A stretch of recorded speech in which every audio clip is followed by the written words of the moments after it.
Bonsoir à tous et bienvenue dans l'atelier de RCC, où ce soir nous allons visionner, enfin dirais-je, car il y a eu quelques mois d'écart entre la vidéo de mesure avant modif RCC et maintenant nous allons avoir les résultats de mesure après modif RCC.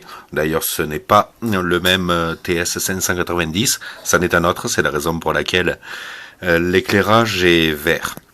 Ceci étant dit, donc, disais-je, le suspense est à son comble, donc je suis toujours sur 20 mètres, le micro-gain est à 50% et j'utilise le micro à main type d'origine.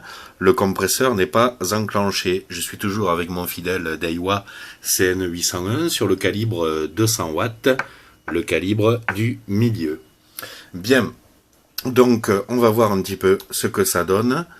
Alors, je suis donc sur le calibre 200 watts et on voit que en parlant normalement dans le micro, j'ai quand même 30-40 watts modulés, ce qui, souvenez-vous, est quand même beaucoup plus QRO que les 1 watt, 2 watts ou 3 watts modulés en config d'origine.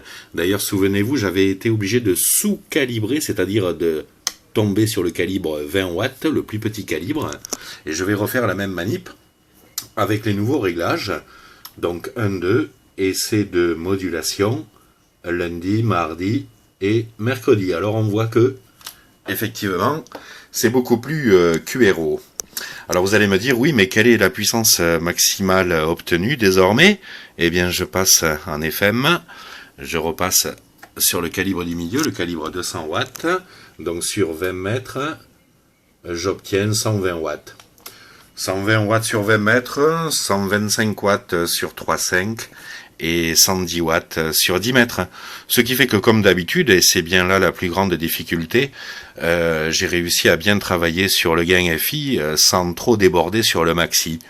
Voilà, puisque là on reste dans les limites acceptables, raisonnables, notamment pour la boîte d'accord, et puis sans parler de l'extraordinaire potentiel de l'étage de puissance. Et il y a quand même deux RD100 Mitsubishi, ici et ici, qui sont capables de 100 watts chacun. Alors il est à noter que sur cet appareil, et c'est en partie une des explications de la lacune, si vous regardez bien l'architecture du PA, vous avez donc deux RD100 Mitsubishi en push-pull, qui sont drivés par un seul RD16, qui est lui-même drivé par un RD05.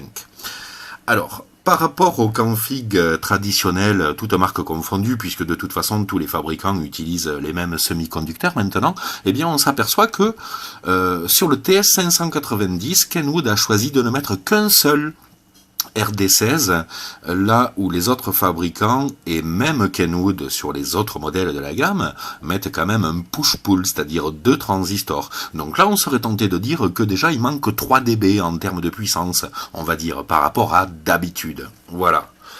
Mais bon, c'est qu'un début d'explication, mais croyez-moi bien, l'explication est ailleurs. Et de toute façon, il n'y a pas qu'une seule explication pour répondre de cette terrible lacune de puissance. D'ailleurs, toute marque et tout modèle confondu, je crois que là, on a affaire à la plus grosse lacune observée en termes de puissance actuellement. Hein. Voilà, donc je vais vous faire maintenant, pour la beauté du geste, je retourne en USB, je vais vous faire une mesure avec le compresseur de modulation. Alors le compresseur, le processeur in est réglé à 40 et le processeur out à 60. Toujours micro à main. Donc tiens, je vais vous le mettre en cours de modulation, ça sera mieux. Donc me revoilà en SSB, donc là je n'ai pas le compresseur de modulation, je vais maintenant l'enclencher, voyons voir.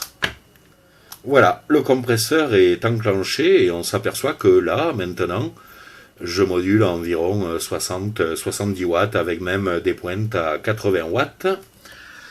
Voilà, et regardons l'appareil de mesure. Alors oui, il est évident que là, la lecture d'ALC après modif est erronée, mais ça c'est propre à quasiment tous les appareils, à toutes marques confondues également.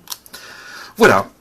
Donc tout ça pour dire que là, l'appareil est redevenu dans la normalité, dirais-je, avec des résultats tout à fait équivalent à ses homologues, c'est-à-dire, allez, on va dire une cinquantaine de watts modulés et une bonne centaine de watts en pointe de modulation sur le mode porteuse.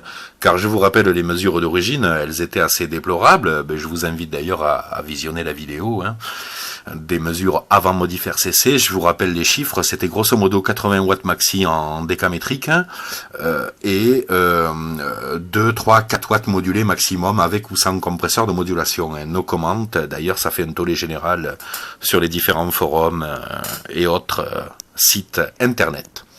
Voilà, je vous remercie de m'avoir suivi et écouté. Oui, dernier truc, donc en langage clair, on a gagné plus de 10 dB, hein, donc c'est comme si on avait mis un amplificateur derrière, alors qu'on utilise toujours le même poste. Voilà les amis, je vous souhaite une bonne fin de journée et je vous remercie de m'avoir écouté. À très bientôt pour de nouvelles aventures dans l'atelier de RCC.